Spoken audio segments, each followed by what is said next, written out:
चैतन्य। आप सभी लोगों का स्वागत है।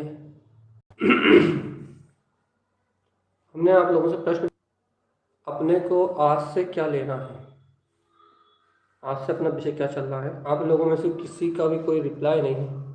चैतानंद पूनम दीदी, रीना दीदी, सरोज, चैतानंद, नमिता दीदी, चैतानंद, सुनीत, आप लोगों का रिप्लाई नहीं है भैया।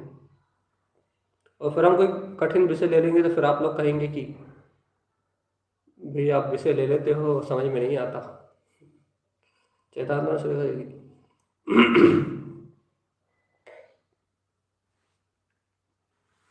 चैतानंद दीदी, तो कृपया विषय का आप लोग कर लेते तो अच्छा रहता, अन्यथा फिर हम तो जो चैतांतरण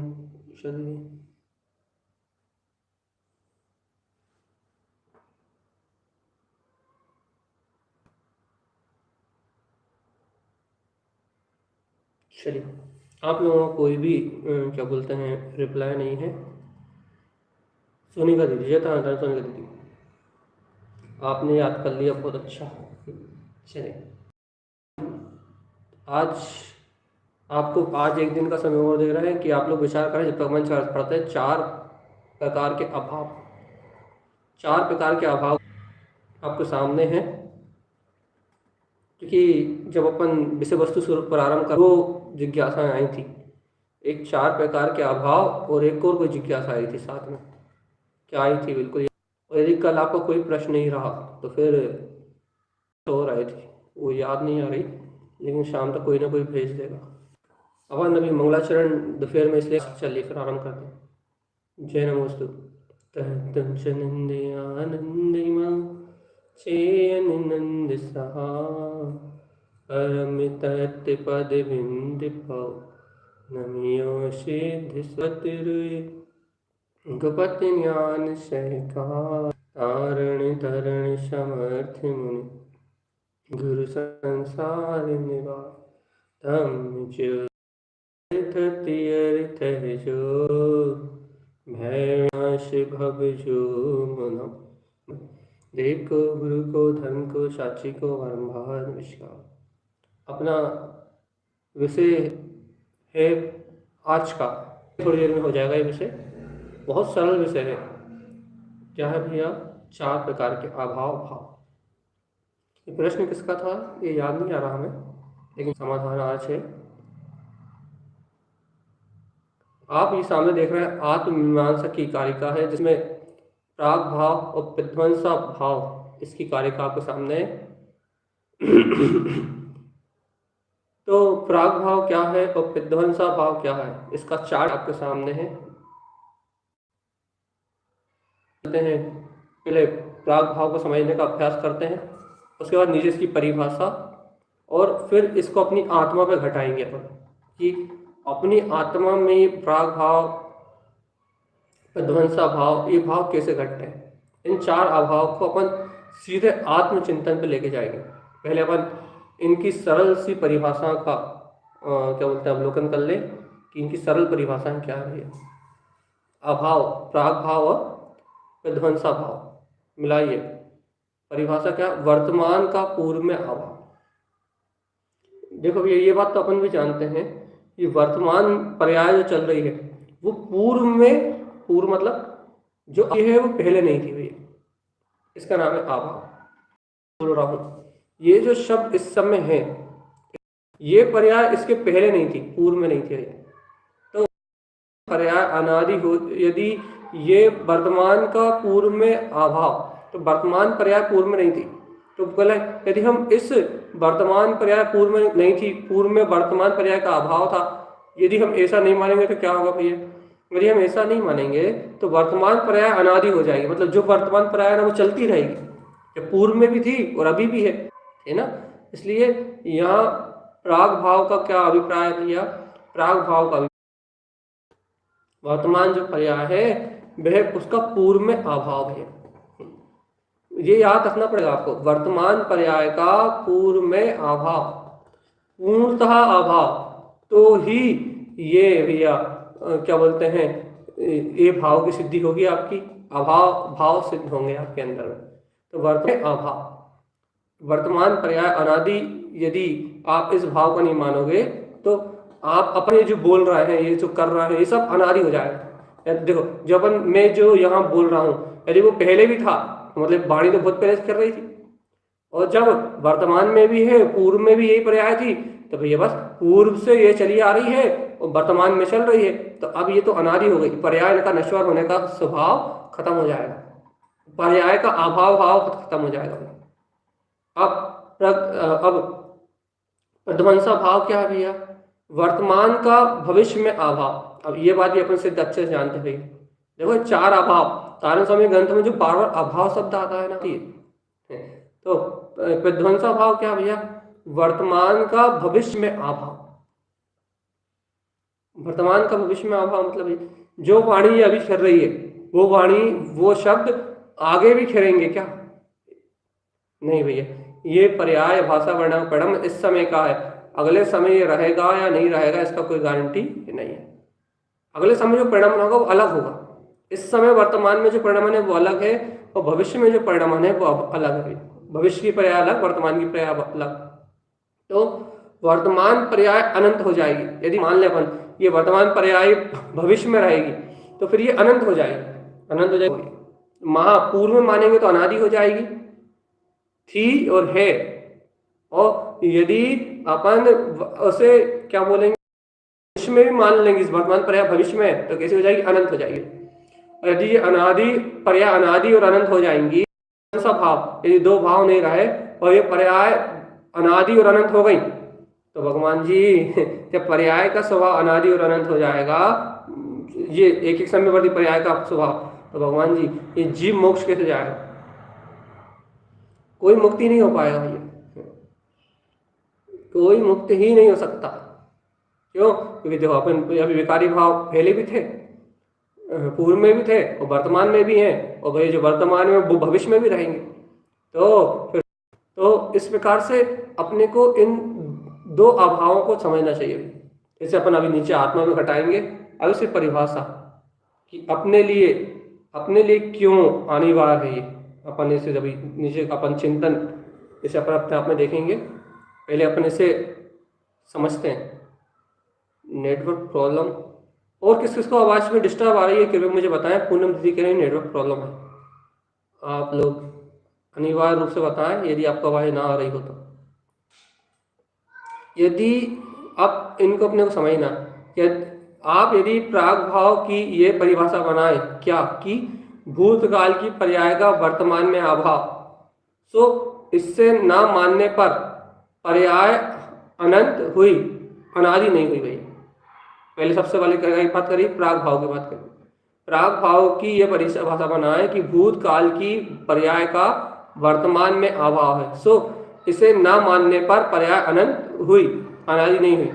और यदि प्रध्वंस भाव को इस तरह परिभाषित किया जाए कि भविष्य की पर्याय का वर्तमान में अभाव, मतलब उल्टा भविष्य की पर्याय का वर्तमान में अभाव, सो इसके भी ना मानने पर पर्याय अनादि सिद्ध होगी, अनंत नहीं। याद रखना अपने को कि यदि अपन की उल्टी परिभाषा बनाए, उल्टी परिभाषा मतलब समझो आप क्या अंतर बताया हमने जी भैया? मतलब सबको नेटवर्क की प्रॉब्लम आ रही है?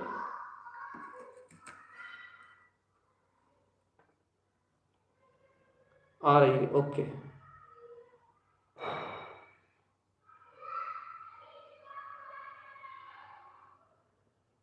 डबल आवाज आ रही है, ये तो संभव नहीं है भगवान जी। 1 मिनट, हम नेटवर्क प्रॉब्लम कर रहे हैं, को सॉल्व कर रहे हैं। 1 सेकंड, दूसरे मोबाइल से कनेक्ट कर रहा है।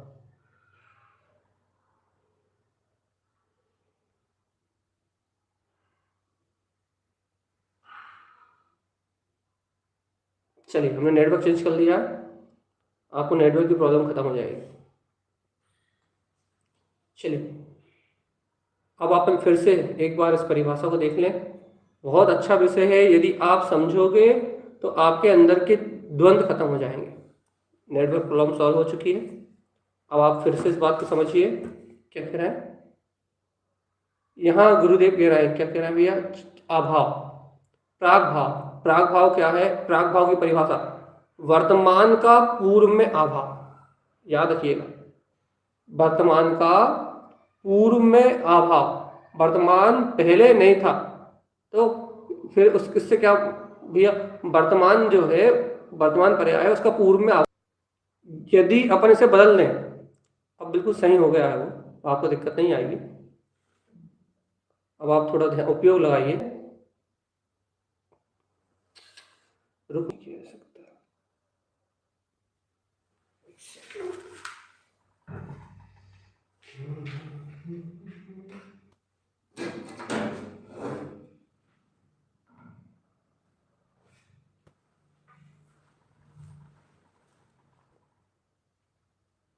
चलिए क्या बताना चाह रहे हैं, फिर से शुरुआत कर रहे हैं हम तीसरी बार।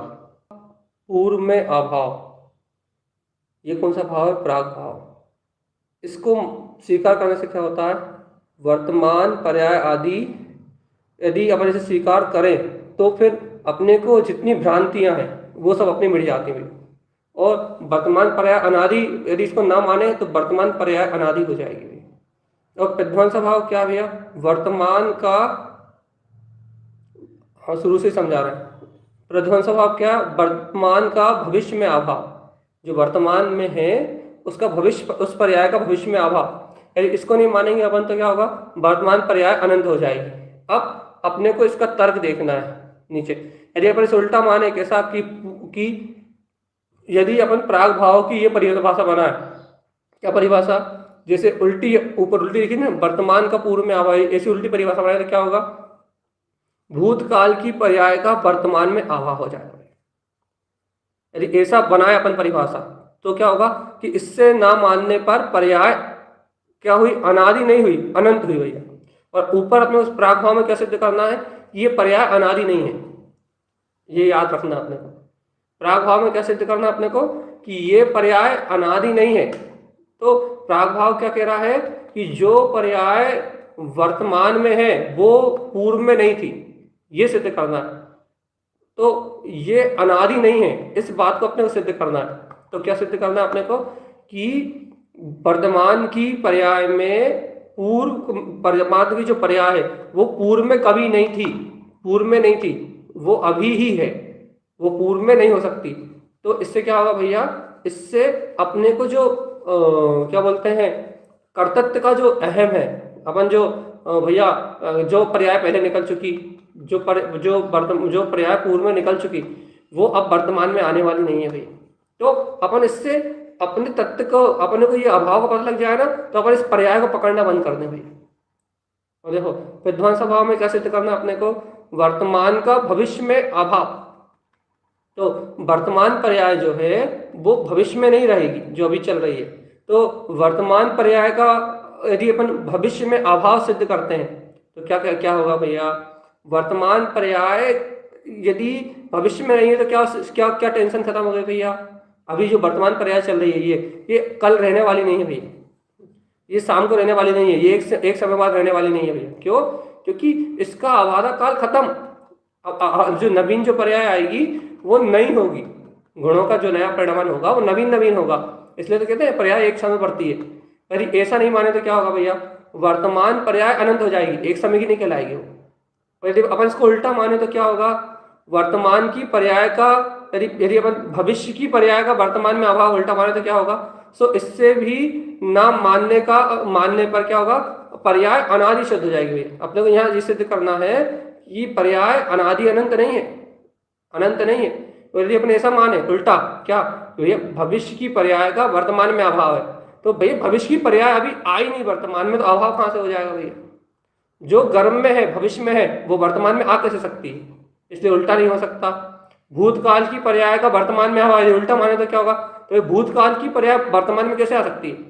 अर्थात वर्तमान में जो पर्याय चल रही है वर्तमान में वही है, ना वो कभी भूत में थी और ना कभी वो भविष्य में होगी।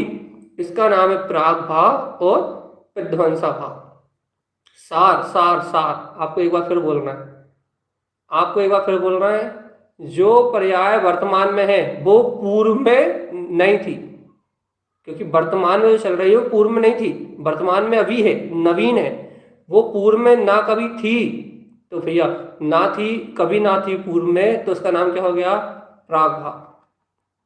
भविष्य में जो पर्याय चल रही है वो पूर्व में नहीं थी, यदि ऐसा माना आपने तो भविष्य में जो है वो तो है ही, भविष्य में ये चर्चा हो रही वो तो है ही, लेकिन ये पूर्व में नहीं थी। तो क्या सिद्ध हो गया भैया? कि वर्तमान में जो है वो पर्याय अब अभी है, बस यही है, बाकी पूर्व में ये नहीं थी भैया। अब वर्तमान में जो पर्याय चल रही है भविष्य में अभाव, जो अभी वर्तमान में वो भविष्य में नहीं रहेगी, क्योंकि वर्तमान में भविष्य कहाँ रह सकता? देखो ऐसे समझो, वर्तमान में न भूत रह सकता है और वर्तमान में न भविष्य रह सकता, पर्याय की अपेक्षा से। वर्तमान पर्याय में न भूत होगा न वर्तमान पर्याय में भविष्य होगा। इसका नाम है वर्तमान पर्याय में भूत को स्वीकार ना करना, भूत की पर्याय को स्वीकार ना करना, प्राग भाव, और वर्तमान पर्याय में भविष्य को स्वीकार ना करना, प्रध्वंस भाव। इसे स्वीकार ना करने का क्या लाभ है भैया?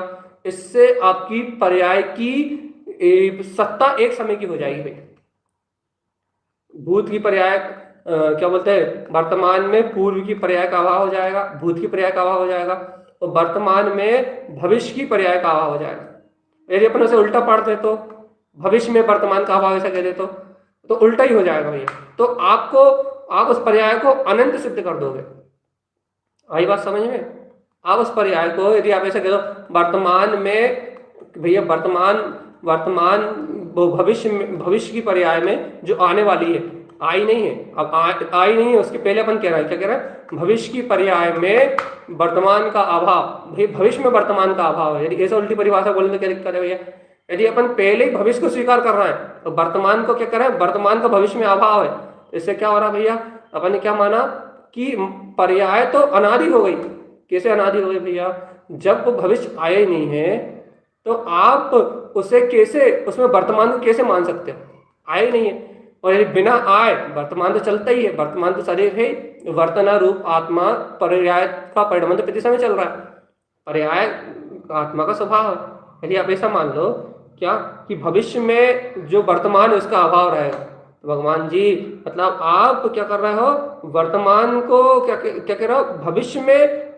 भविष्य की पर्याय का वर्तमान में अभाव, ऐसा क्या हो गया? तो भैया आप क्या कर रहे हो? आप उस भविष्य को यहां मान रहे हो। आपको वर्तमान को स्वीकार करना, वर्तमान में भविष्य का अभाव है, भविष्य में वर्तमान का अभाव मान लोगे तो आप पहले ही पर्याय को देख रहे हो, और यदि ऐसा मानोगे तो क्या होगा भैया? सो इसके भी न मानने पर पर्याय अनादि सिद्ध हो जाएगी। अनादि कैसे सिद्ध हो गई भैया?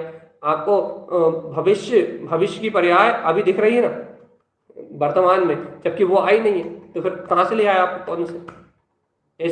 ऐसे ऊपर वाला। यदि अपन ऐसा माने वर्तमान का पूर्व में अभाव माने तो ठीक है भैया, वर्तमान में जो है वो पूर्व में नहीं था, ये बात सही है। लेकिन अपन ऐसा माने जो भूत में काल में है, भूतकाल की जो पर्याय है जो निकल चुकी, वर्तमान में उसका अभाव, यदि अपन ऐसा कहें तो भी क्या होगा भैया? कि क्या होगा? सो इसे न मानने पर पर्याय अनंत हुई, अनादि नहीं हुई भैया। तो अपन ने क्या करा? पर्याय को अनंत मान लिया। कैसे अनंत मान लिया भैया? अपन क्या कहा? भूतकाल में वर्तमान की पर्याय नहीं थी, मतलब वो भूत अभी तक चल रहा है, लेकिन भूत तो चला गया ना भैया, अनंत कैसे कर दिया आपने उसे? इसलिए अब अपन ज्यादा दिमाग न लगाएं। यदि आपको समझ में नहीं आया तो हम आपको आत्मा पर घटा के समझाएंगे, तो आपको 1 मिनट समझ में आ जाएगा।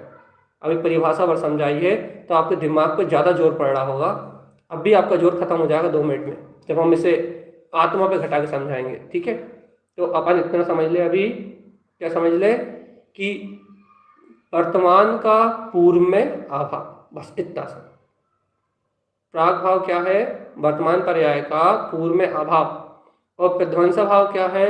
वर्तमान का भविष्य में अभाव। अब इन 2 बातों को याद रखें, फिर अपन थोड़ा आगे की ओर चलते हैं। आगे की ओर लीजिए। अब अन्य द्रव्यों की वर्तमान पर्याय में भी तो अभाव है। अब उत्तर देखो, अपने को ये समझना है, वह मात्र वर्तमान कालीन नहीं अपितु भूत भविष्यकालीन अभाव भी है। देखो अच्छे से। अब प्रश्न आया, क्या प्रश्न आया?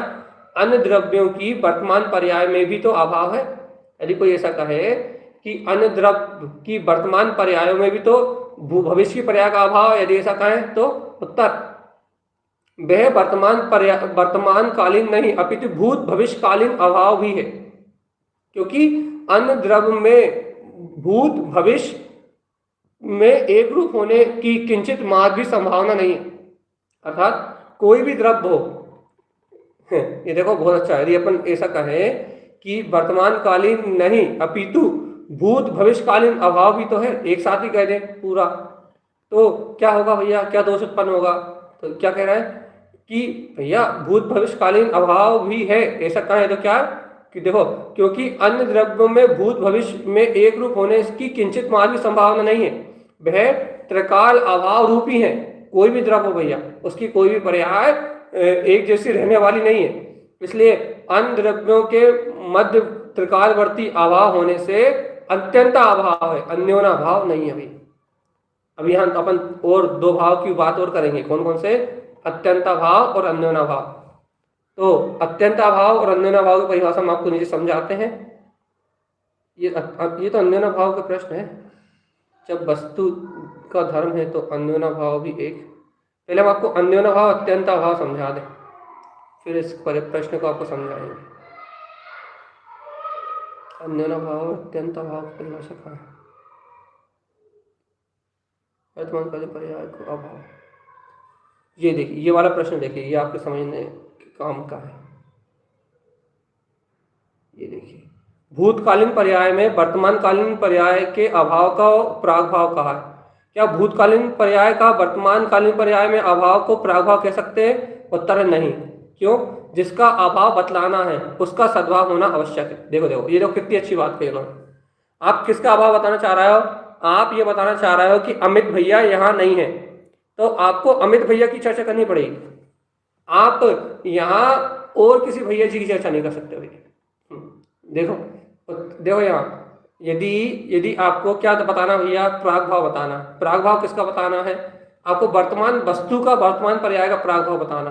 तो देखो यहाँ क्या लिख रहा है कि यदि आप ये देखे दो कि भूतकालीन पर्याय का वर्तमानकालीन पर्याय में अभाव को प्रागभाव कहा है, यदि उल्टा कह दे अपन तो क्या दोष उत्पन्न होगा भैया? नहीं, आप उल्टा नहीं कह सकते भैया। भूतकालीन पर्याय में वर्तमानकालीन पर्याय के अभाव को प्रागभाव कहा है। क्या भूतकालीन पर्याय का वर्तमानकालीन पर्याय में अभाव को प्रागभाव कह सकते हैं? नहीं कह सकते, वर्तमान में कहना पड़ेगा। क्यों भैया? क्योंकि जिसका अभाव बतलाना है उसका सद्भाव होना आवश्यक है। अर्थात आपको वर्तमानकालीन पर्याय का सद्भाव होना आवश्यक है, क्योंकि सद्भाव का अभाव होता है, जो पर्याय है वही नहीं रहेगी, उसका अभाव होगा भैया। चूंकि वर्तमानकालीन पर्याय का तो सद्भाव वर्तमान में है, ध्यान से देखना इस बात को, क्योंकि वर्तमानकालीन पर्याय का तो सद्भाव वर्तमान में है, परंतु भूतकालीन पर्याय का तो वर्तमान में अभाव ही है। और इसका अभाव क्या बताओगे? अतः भूत का वर्तमान में अभाव, उसका नाम प्रागभाव नहीं है। यदि आप ऐसा कहो भूत में जो था वो वर्तमान में अभाव रूप है, उसका नाम प्रागभाव नहीं भैया। क्यों? वर्तमान में भूत नहीं है, उसका नाम प्रागभाव है। यदि भूत का वर्तमान में अभाव मानेंगे तो भूत तो वर्तमान में मानना होगा। देखो भैया, अभी जो हम पहले आपको समझा रहे थे वो ये लिखा है, यदि भूतकाल में जो पर्याय थी उसको हम वर्तमान में अभाव मानेंगे तो क्या होगा? तो भूत को वर्तमान में मानना पड़ेगा, आपको इस समय स्वीकार करना पड़ेगा कि हाँ वो है, जब तो अभाव करोगे, जब होगा तभी तो अभाव करोगे ना। और भूत को वर्तमान में मान लोगे तो वो भूत तो अनंत हो जाएगा। अनंत हो गया या नहीं हो गया? कि पहले भी था और अभी भी है, और वर्तमान को भविष्य तथा देखो आगे, और वर्तमान को भविष्य तब हो वह प्रध्वंसा भाव हुआ, प्राग भाव नहीं हुआ भैया। इसलिए अपने को अपनी मान्यता को सम्यक्त करना है। क्या सम्यक्त करना है? कि वर्तमान में पूर्व पर्याय का अभाव है भैया। ठीक है, अब ये देखो, अब अगला प्रश्न, क्या भविष्य का वर्तमान में अभाव प्रध्वंसा भाव कहना उचित होगा? हाँ या नहीं? नहीं। क्यों नहीं होगा? पूर्वोक्त नियम का विचार करने पर ज्ञात होता है कि भविष्य का वर्तमान में अभाव, अर्थात जो कल होना था वो आज तो है ही नहीं। अब जब आज है ही नहीं तो उसका अभाव कहाँ से बताओ? जब होता तो अभाव बताते। हमें कल जबलपुर जाना था तो आप कल हमसे कहते हैं कि अमित भैया जबलपुर आए थे और चले गए, तो उनका जबलपुर में अभाव बताना है, तो आपको क्या करना पड़ेगा भैया, हम जब होंगे तभी तो बताओगे। अब यदि हम वहां पहुंचे नहीं तो आप कैसे बताओगे। तो यहाँ कह रहे हैं पूर्वोक्त नियम का विचार करने पर ज्ञात होता है कि भविष्य का वर्तमान में अभाव है, अतः भविष्य का वर्तमान में अभाव वह विध्वंसाभाव नहीं है भैया, अपितु वर्तमान में जो पर्याय चल रही है भविष्य में अभाव, यही विध्वंसाभाव है। तो अपने इस प्रकार से भूत और वर्तमान इनको और भविष्य, इन तीनों में वर्तमान में भूत का अभाव बताना है और वर्तमान में ही भविष्य का अभाव बताना है, इसका नाम प्रागभाव और विध्वंसाभाव है। ये पढ़िए आप। भविष्यकालीन पर्याय का भविष्य में सद्भाव माने तब, देखो ये आप देखो ये नया प्रश्न, यदि भविष्यकालीन मतलब आने वाली भविष्य में जो पर्याय है उसका भविष्य में सद्भाव माने तब, देखो तब तो वह वर्तमान हुआ, यदि भविष्य आ ही गया, भविष्य की पर्याय भविष्य में आएगी तो ये तो उस समय का वर्तमान हुआ, भविष्य कहाँ रहा। समाधान, यदि अपन ऐसा कहें जो आने वाला भविष्य है उसमें ही भविष्यकालीन पर्याय आएगी, तो वो भविष्य में जो भविष्यकालीन पर्याय आएगी तो वो तो भविष्य ही हो गया ना, मतलब वर्तमान ही हो गया ना, वो भविष्य कहाँ रहा। और उसकी अपेक्षा अभी तक वर्तमान भूत है, और यदि अपन कहते नहीं वो भविष्य में आएगा तो होगा तो उसकी अपेक्षा तो अभी वर्तमान भूत है, तो यह तो प्रागभाव हुआ, विध्वंसाभाव कहाँ से होगा भैया। इसलिए अपने को अपनी वर्तमान पर्याय में ही पूर्व की पर्याय का और वर्तमान पर्याय में ही भविष्य की पर्याय का अभाव देखना, एक का नाम प्रागभाव और एक का नाम विध्वंसाभाव। अब आपको समझ में आया हो तो ठीक, और नहीं आया हो तो जो समझ में नहीं आया आप प्रश्न लिख के भेज दें, हम आपको रिपीट कर देंगे। अब अन्योना भाव, देखो अब ये भाव आपके बहुत काम के हैं भैया। अन्योना भाव दो पुद्गल में ही क्यों घटित होता है, अन्य द्रव्यों में क्यों नहीं होता भैया। समाधान लिखा, देखो सावधान, अन्योना भाव क्या है, वर्तमान कालीन अभाव उसका नाम अन्योना भाव है, वर्तमान में जिसका अभाव है उसका नाम अन्योना भाव है। पुद्गल स्कंधों में भूत या भविष्य में एक रूप होने की सामर्थ्य है, अन्य द्रव्य में नहीं है भैया। देखो देखो अन्योना भाव बहुत अच्छे समझो आप। अपन अन्योना भाव घटाते हैं ना, कैसे घटाते हैं कि ये हाथ ऊपर गया तो इस हाथ में असंख्यात पुद्गल परमाणु है। बहुत अच्छे से सुनो इस बात को। अपन क्या घटाते हैं भैया, बहुत अच्छे से ध्यान से सुनो। अपन अन्योना भाव में क्या घटाते हैं कि ये हाथ अपन ने ऊपर किया, तो ये हाथ अपन ने ऊपर किया तो इसमें कितने परमाणुओं का परिणमन हुआ भैया, अनंत परमाणुओं का परिणमन हुआ। तो ये जो अनंत परमाणु है ना, जो स्कंद रूप परिणमित होगा, तो अनंत स्कंदों का परिणमन हुआ भैया। एक हाथ के ऊपर करा अपन ने, तो कुछ स्कंद तो जो आपस में जुड़े हुए थे पुद्गल रूप स्कंद थे, वो तो कुछ स्कंद अपने रूप परिणमित हुए, एक साथ परिणमित हुए, और बाकी कुछ स्कंद क्या हुए भैया, अलग अलग। यहाँ इस हाथ को बनने में ये महास्कंद है, और इस हाथ के बनने में छोटे छोटे स्कंदों का, यानी कि असंख्यात छोटे छोटे स्कंद है भैया। तो अब आपने इस हाथ को ऊपर किया, ये महास्कंद है, ये हाथ महास्कंद हो गया, ये हाथ महास्कंद है, आपने इसे ऊपर किया तो इसके साथ कितने सारे स्कंद परिणमित हुए भैया, असंख्यात नहीं, अनंत स्कंद परिणमित हुए। तो देखो अब यहाँ क्या कह रहे हैं, ये बात बहुत अच्छे समझना अपने को।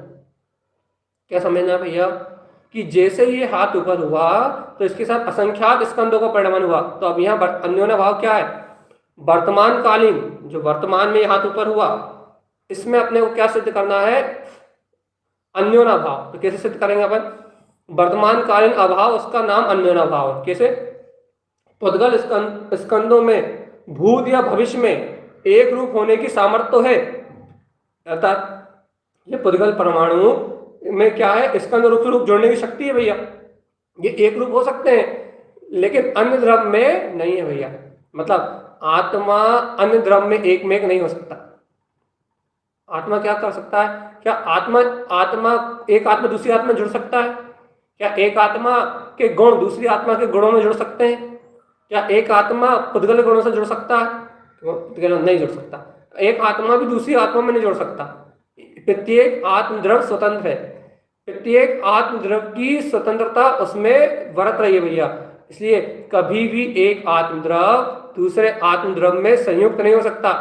अरे आत्मा के अनंत गुण, ज्ञान आदि दर्शन आदि अनंत गुण, ये अन्य गुणों से संयुक्त नहीं हो सकते। तो क्या उद्गल में तो जुड़ने की शक्ति है?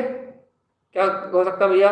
उद्गल तो स्कंद रूप होके और दूसरे पुद्गल से जुड़ जाएगा, ये महास्कंद के रूप में बन जाएगा। लेकिन आत्मा जुड़ पाएगा क्या? कि कभी नहीं जुड़ पाएगा भैया। तो फिर आत्मा तो अनादि अनंत स्वतंत्र ही है। तो अपने को अन्योन्या भाव क्या हो गया? दो पुद्गल में ही क्यों घटित होता है अन्योन्या भाव? दो पुद्गल में क्यों घटित होता है? ये एक पुद्गल परमाणु ऊपर जा रहा है तो अन्योन्या भाव क्या हुआ भैया? इसके नीचे जो दूसरा पुद्गल परमाणु है वो दोनों एक दूसरे से स्वतंत्र है, भिन्न भिन्न है भैया। वे दोनों परमाणु एक दूसरे से भिन्न भिन्न है, उन दोनों का एक दूसरे से किंचित मात्र भी कोई संबंध नहीं है। ये अन्योन्या भाव पुद्गल में क्यों घटा, आत्मा में क्यों नहीं घटा?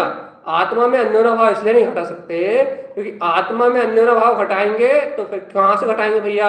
आत्मा तो अन्य भाव रूप हो ही नहीं सकता, तो उसमें अन्योन्या भाव कैसे घटा हो गया? पुद्गल क्या है? पुद्गल की क्या विशेषता है? पुद्गल में स्कंद और रुक्ष है। तो क्या हो सकते हैं भैया? पुद्गल आपस में जुड़ के भूत और भविष्य रूप परिणमन, भूतकाल भविष्य काल में एक रूप होने की सामर्थ्य हो है उनमें। वो कभी भी पिंड रूप हो जाएंगे, कभी भी वो एक जैसे पुद्गल परमाणु हो जाएंगे भैया। उनके गुण स्पर्श रस गंध वर्ण एक जैसे हो जाएंगे भैया। वो वो अपने परमाणु रूप जुड़ जाएंगे। लेकिन भगवान जी जीव द्रव कभी एक दूसरे से जुड़ के, ये स्कंद जुड़ गए ना, ये पुद्गल परमाणु से पुद्गल परमाणु जुड़ गए ना, ऐसे जुड़ के कभी जीव का परिणाम नहीं हो सकता भैया। तो जीव एक स्वतंत्र स्वाधीन शक्ति है, इसका परिणाम कभी भी अन्य, जैसे अपन कहते हैं ना आत्मा अपने दर्शन ज्ञान से जानता है, आत्मा अरिहंत के दर्शन ज्ञान से नहीं जान सकता, कभी उनसे जुड़ के परिणमित नहीं हो सकता। लेकिन पुद्गल हो सकता है, इसलिए पुद्गल में ही अन्योन्या भाव घटता है। पुद्गल के एक परमाणु में दूसरे परमाणु का अन्योन्या भाव है, ये अपने को याद रखना है।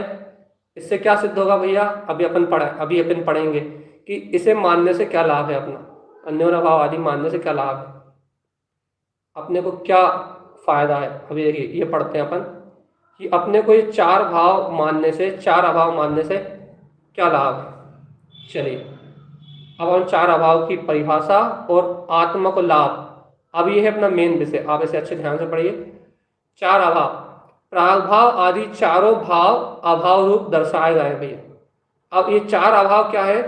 चार भाव जब दृष्टि में अस्तित्व रूप समाते हैं, जब जीव इन चार भाव को अपनी दृष्टि में जानता है, तब अनेकांत में नास्ति रूप में सहज ही चार भाव प्रकट होते हैं भैया। देखो अपने को क्या समझा रहे हैं, ये मोक्ष मार्ग का रास्ता, ये अनेकांत में वीतराग धर्म है। प्राग भाव आदि चारों भाव अभाव रूप दर्शाए गए भैया। ये चार भाव जब दृष्टि में अस्थि रूप आते हैं, ये वर्तमान है, आदि भूत भविष्य नहीं है, जब ये अस्तित्व रूप आते हैं, अस्थि रूप आते हैं मतलब, तब अनेकांत में नास्ति रूप से सहज ही चार भाव प्रकट होते हैं।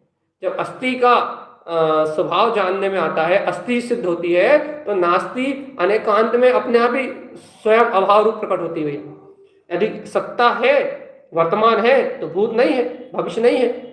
अन्योन्या भाव भैया, अन्योन्या भाव यानी कि अन्य पुद्गल के लिए सहकारी नहीं है। जब अस्थि आती है नास्ति अपने आप घटती, ये अनेकांत में धर्म है। अनेकांत का यह लक्षण है कि वस्तु में वस्तुपने कई प्रकार विरुद्ध, देखो अनेकांत धर्म से कहते हैं वस्तु में वस्तुपने कई परस्पर विरुद्ध दो अस्थि नास्ति शक्तियों को एक साथ प्रकाशन करने वाली शक्ति को ही अनेकांत कहते हैं भैया। अतः जब नास्ति रूप चार अभाव का वर्णन करते हैं, अब नास्ति रूप देखो, पहले अस्थि रूप कर रहे थे, अब नास्ति रूप कर रहे हैं, प्राग भाव। चलिए लाइए अब ये अपनी आत्मा की साधना है। प्राग भाव आत्मा में पूर्व में कोई भी कर्म बंधे नहीं है भैया। देखो प्राग भाव क्या है, देखो बहुत अच्छे से, यदि अपन ये मानते हैं, क्या मानते हैं, वर्तमान पर्याय में पूर्व की पर्याय का अभाव, तो क्या प्राग भाव सिद्ध हो जाता है। अब प्राग भाव से क्या सिद्ध हो गया, ये देखो आप, प्राग भाव से क्या सिद्ध हो गया? प्राग भाव होने से क्या सिद्ध हो गया? आत्मा ने पूर्व में कोई भी कर्म बांधे नहीं है भैया। क्यों नहीं बांधे भैया? क्योंकि भैया पूर्व में कर्म बांधे होते हैं तो भैया पूर्व की पर्याय तो वर्तमान में है ही नहीं। तो प्राग भाव से क्या सिद्ध हो रहा है? अभाव, कर्म का अभाव सिद्ध हो रहा है। कर्मों का कैसा अभाव सिद्ध हो रहा है भैया?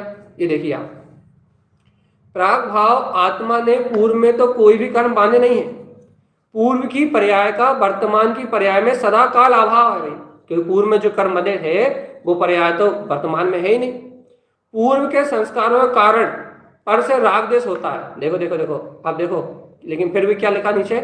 पूर्व के संस्कार तो है ना आत्मा के पास। देखो पहले क्या कहा उन्होंने, याद रखना आप, बहुत सावधान होकर बैठोगे तो समझ में आएगी बात। प्राग भाव क्या है? आत्मा ने पूर्व में कोई भी कर्म बांधे नहीं है, पूर्व की पर्याय का वर्तमान की पर्याय में सदा काल अभाव है। फिर भी ये जीव पूर्व के संस्कारों के कारण पर से राग देश हो रहा है भैया। यह मिथ्यात हुआ, क्योंकि ये देखो मिथ्यात सिद्ध हो गया। ये क्यों सिद्ध हुआ मिथ्यात? क्योंकि जब आत्मा ने पूर्व में कोई कर्म बांधे ही नहीं है तो फिर राग देश का कोई कारण ही नहीं बनता। आत्मा तो सदा से कर्म या पर द्रव्य से रहित ही है। ये देखो सिद्ध हो रहा है कि मैं शुद्ध हूँ, सिद्ध हूँ, मुक्त हूँ, अनादि हूँ, मोक्ष में मेरी मुक्ति का ही उपाय है बस। देखो क्या कह रहा है, आत्मा में कोई ऐसा कारण ही नहीं है जिनसे कर्म उत्पन्न होते हैं भैया। आत्मा तो सदा से कर्म या परद्रव्य से रहित ही है। मानोगे कि नहीं? प्राग भाव से अभी भी स्वीकार करोगे कि नहीं कि मैंने पूर्व में कोई कर्म बांधे ही नहीं? अब भैया अब कोई कुछ लोग तो भग गए होंगे, वैसे सुनते सुनते थक गए होंगे कि प्राग भाव क्या है, विध्वंस भाव क्या है। जो पूरी परिभाषा सुनने में ही थक गए, उन्हें अब ये बात सुनने नहीं मिली। क्यों नहीं मिली सुनने भैया? क्योंकि उन्हें ये बात का महत्व नहीं मालूम ना, क्या कि यदि आप प्राग भाव को स्वीकार कर लोगे तो आप आबंध में हो गए। आबंध में, आत्मा आबंध स्वभाव वाला भैया, आबंध स्वभाव वाला ये हो गया। देखो शुद्ध हो गया। ये क्या सिद्ध हो गया कि आत्मा में तो कोई कर्म बने ही नहीं। आत्मा तो राग देश, आत्मा में तो राग देश का कोई कारण ही नहीं है भैया, कोई कारण बनता ही नहीं है। आत्मा तो सदा से कर्म या परद्रव्य से रहित ही है। शुद्ध बुद्ध परमात्मा, त्रिकालिक गायक परमात्मा, ऐसा मानने से जो अनादि से मिथ्या बुद्धि चली आ रही है कि मैं कर्मों का कर्ता धर्ता हूं, कर्म मैंने बांधे हैं, वे मिथ्या बुद्धि नष्ट होती है, उसका नाश हो, सत्य मार्ग दिखाई देता भैया। ये प्राग भाव अनादि के भ्रम को तोड़ता है। क्या? अनादि से मिथ्या दृष्टि का जो अपने अंदर में कर्तव्य का जो भाव है ना, मिथ्यात की जो पकड़ है ना, ये इस मानता को प्राग भाव तोड़ता है भैया। क्या कहता है? तू अनादि काल से शुद्धि है मूर्ख, ये कर्म मान तूने नहीं माने। ये प्राग भाव क्या करता है? ये प्राग भाव अनादि से, अनादि का जो भ्रम है, मिथ्यात है, उसे तोड़ता है और आत्मा को कर्मों से पृथक जानकर मुक्ति का मार्ग प्रशस्त कराता है। यह प्राग भाव का लाभ। क्या लाभ? क्या लाभ? कि वर्तमान की पर्याय में भूत की पर्याय का अभाव। इससे क्या होगा? मैंने पहले भी कर्म नहीं बांधे और आज भी कर्म नहीं बांधता, मैं तो सिद्ध शुद्ध मुक्त ज्ञान विज्ञान में चैतन्यमय भगवान आत्मा हूं। ये हो गया सिद्ध, पहला भाव। अब विध्वंसा भाव की ओर चलते हैं। विध्वंसा भाव क्या भैया? आत्मा को तीन काल में किसी भी कर्म का उदय नहीं आता भैया। भैया ऐसे कैसे कह सकते हो आप? आत्मा को तीन काल में भी किसी कर्म का उदय नहीं आता, ऐसा कैसे कह सकते हो? तो देखो अपन मिलाओ, कर्म का उदय कर्म में है और आत्मा आत्मा में है भैया। बहुत अच्छे से हम रोज वेद ज्ञान कराते हैं ना आपको। ये देखो कर्म तो पुद्गल का परिणाम है, आत्मा का परिणाम नहीं। ये देखो ये कर्म तो उदायिक भाव की धारा चल रहा है, ये द्रव कर्म, भाव कर्म, नो कर्म, ये अपनी योग्यता चल रहा है भैया। ये तुम्हारे चलाने से नहीं चल रहा है, तुम फालतू कर्ता बने हुए हो, तुम फालतू भोक्ता बने हुए हो। देखो ये तारण स्वामी, ये आचार्य भगवंत क्या कह रहा है, ये आत्मीमांसा से लिया है। आत्मीमांसा से क्या कह रहे हैं ये देखो आप जरा, कर्म का उदय कर्म में है और आत्मा आत्मा में है भैया। कौन सा भाव चल रहा है? विध्वंसा भाव। क्या कह रहा है? कर्म का उदय कर्म में है और आत्मा आत्मा में है। कर्म का कितना भी देखो देखो ध्यान से, कर्म का जितना भी जीव पाप का उदय हो, तीव्र तीव्र लिखना था, वहां गलत लिखा है, टाइप सही कर लेंगे इसे। कर्म का जितना भी तीव्र पाप का उदय हो या ऊंचे से ऊंचे पुण्य का उदय हो, चाहे कितना भी भयंकर पाप का उदय हो या कितना भी उत्कृष्ट साथी से पुण्य का उदय हो, आत्मा पाप और पुण्य के उदय को भोगता नहीं। क्यों नहीं भोगता भैया? क्योंकि आत्मा तो पुण्य पाप से रहित एकमात्र ज्ञायक भाव है भैया। कब स्वीकार करोगे भगवान जी इस बात को? आत्मा कभी पुण्य पाप को भोगता नहीं है, पुण्य पाप से रहित एकमात्र ज्ञायक परमात्मा ही है। देख लो तो भगवान जी, आत्मा स्त्री नहीं है, पुरुष नहीं है, नपुंसक नहीं है, धनी नहीं है, निर्धन नहीं है, तो क्या है? अनादि से इन सब भाव से रहित एक ज्ञायक मात्र है भैया, एक ज्ञायक भाव है। ये क्या है? विध्वंसा भाव।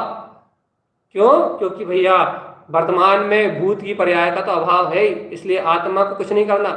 कोई भी कर्म से आत्मा को आज तक ना छुआ है और ना छू सकता। भविष्य में, वर्तमान में अपनी पर्याय त्रिकाल शुद्ध है, आत्मा आत्म स्वभाव है। भविष्य में कोई कर्म का उदय आने वाला नहीं, न कर्म को मैं छूने वाला। तो फिर क्या है? कोई भी कर्म ने आत्मा को आज तक न छुआ है और न भविष्य में कभी छू सकता। आज तक कोई भी कर्म का उदय आत्मा को आया ही नहीं, आया ही नहीं, आ ही नहीं सकता भैया। जो कर्म के उदय हैं, जो भी जितने भी कर्म के उदय हैं भैया, वो कहाँ है भैया? सब पर में। अब से कर देंगे। देखो, जितने भी कर्म के उदय हैं, उदय को मानता है कि भैया कर्म के उदय आत्मा में आए, कर्म आत्मा को बांध रहा है, वो मिथ्यात्व का पोषण कर रहा है भैया, अपनी स्वसत्ता को भूल जाता है। इसे कहते हैं भैया अभाव से रहित, अनेकांत को नहीं जानता है। आत्मा में जो अनेकांत धर्म को नहीं जानते, वो इस विध्वंसा भाव को स्वीकार नहीं करते भैया। वो क्या मानते हैं? आत्मा ने कर्म किए हैं और आत्मा भविष्य में इनका फल भोगेगा। तो जो आत्मा को भविष्य में इनका फल भोगेगा ऐसा मानते हैं भगवान जी, वो कभी मोक्ष मार्ग को स्वीकार नहीं कर पाते। वो आत्मा को आत्मा में और कर्म को कर्म में स्वीकार नहीं कर पाते भैया, इसलिए संसार में भटकते हैं। अब देखो, अब कौन सा भाव है? अन्योना भाव। हमें पता है आपको दो भाव ही समझ में नहीं आए हैं, क्योंकि इन दो भाव को समझने के लिए आपको एड़ी चोटी का जोड़ लगाना पड़ेगा। लेकिन आप तीसरे भाव को समझने का अभ्यास कीजिए। तीसरा भाव अन्योना भाव भैया। क्या है ये अन्योना भाव? पुद्गल में घटेगा ये, ध्यान रखना। अब पुद्गल से जीव में घटाएंगे इसको कैसे? देखो, बहुत अद्भुत कला, बहुत सावधान से देखो। क्या अन्योना भाव क्या है? पुद्गल द्रव्य के गुणों और उसकी समस्त पर्यायों में अन्योना भाव है भैया। हमने आपको सिद्ध किया था ना कि हाथ ऊपर गया तो इसमें असंख्यात परमाणु परिणमित हुए, लेकिन एक परमाणु दूसरे परमाणु को हथेली लगाने वाला नहीं है। तो फिर प्रत्येक परमाणु अपनी योग्यता पात्रता से ऊपर गया भाई। तो अन्योना भाव काय में सिद्ध होता है? पर में। क्यों पर में क्यों सिद्ध होता है? क्योंकि पर में ही मिलने और बिछड़ने की शक्ति है, जीव आत्मा में मिलने बिछड़ने की शक्ति नहीं है। उद्गल में ही क्या बोलते हैं, स्कंद और रुक्ष गुण के कारण से मिलना और बिछड़ना होता है। उद्गल का स्वभाव क्या है? मिलना और बिछुड़ना, लेकिन आत्मा का नहीं है। तो अन्योना भाव कहाँ लगता है? पुद्गल में। देखिए कैसे लगता है। अन्योना भाव पुद्गल द्रव्य के गुण और उसकी समस्त पर्यायों में अन्योना भाव है। पुद्गल द्रव्य में, जीव का नाम नहीं लिया है। पुद्गल द्रव्य का एक एक गुण मात्र अपनी स्वपर्याय में ही पसरा रहता है। मतलब जो पुद्गल स्पर्श गुण वाला है वो स्पर्श रूपी पसरा रहेगा। जो गंध वाला, जो स्पर्श के साथ जिसमें क्या बोलते हैं अन्य गुण नहीं है, वो नहीं रहेगा भाई। जैसे एक पुद्गल परमाणु खटास वाला है, एक लवण गुण वाला है, एक चिरपरा गुण वाला है, एक कषायला गुण वाला है। तो प्रत्येक गुण अपने पुद्गल परमाणु में पसरा रहेगा भाई, अन्य पुद्गल परमाणु में नहीं आएगा, पसरा रहता है। अपन हमने सिद्ध किया था एक बार, इस जिव्या पे असंख्यात पुद्गल परमाणु हैं। इनमें किस पुद्गल परमाणु को खार का स्वाद आता है, किसको लवण का स्वाद लवण मतलब खार, किसको मिठास का स्वाद आता है, किसको कड़वे का कसायलेपन का स्वाद आता है, किसको चिरपरे का स्वाद आता है। प्रत्येक परमाणु स्वतंत्र है भैया, वो अपने गुणों में ही पसरता है। कौन सा परमाणु क्या करेगा, वो पुद्गल की योग्यता है, उसमें जीव का कुछ भी नहीं है। तो क्या कह रहा है भैया, एक एक गुण मात्र अपनी पर्याय में पसरा रहता है। इस भाव को अपने जीवन में उतारने से वीतराग भाव प्रकट होगा भैया। क्या भैया, यदि अपन इस भाव को अपने जीवन में उतारेंगे तो अपने अंदर वीतराग भाव प्रकट होगा। कैसे प्रकट होगा? अरे देखो तो, पुद्गल तो अपनी योग्यता से स्वाद कर ले रहा है, पुद्गल तो अपनी योग्यता से आ रहा जा रहा है, पुद्गल परमाणु तो एक एक परमाणु भी अपनी अपनी योग्यता से परिणत हो रहा है। मैं तो पुद्गल में कुछ कर ही नहीं सकता, ये पूरा काम तो पुद्गल का चल रहा है। जैसे किसी ने हमें तलवार से मारा, उदाहरण, तलवार हाथ से छू नहीं, तलवार को छू नहीं सकती, क्योंकि तलवार का द्रव छेद काल भाव तलवार में है और हाथ के द्रव छेद काल भाव हाथ में है। जब एक दूसरे को स्पर्श नहीं करते तो मारा कैसे? ऐसा विचार आए हमारे जीवन में, परम शांति, अपार शांति का वेदन होता है भैया। संयोग भाव में देखने पर मात्र एक दूसरे से मिले हुए दिखाई देते हैं, मतलब दिखता है तलवार मैंने उठाई, सामने वाले को मारा, लेकिन ये परिणमन मिथ्या रूप दिखाई दे रहा है। स्वभाव से देखें तो प्रत्येक द्रव्य की पर्याय भिन्न भिन्न है, एक दूसरे से स्पर्श भी कभी नहीं करती, प्रत्येक पुद्गल द्रव्य की पर्याय।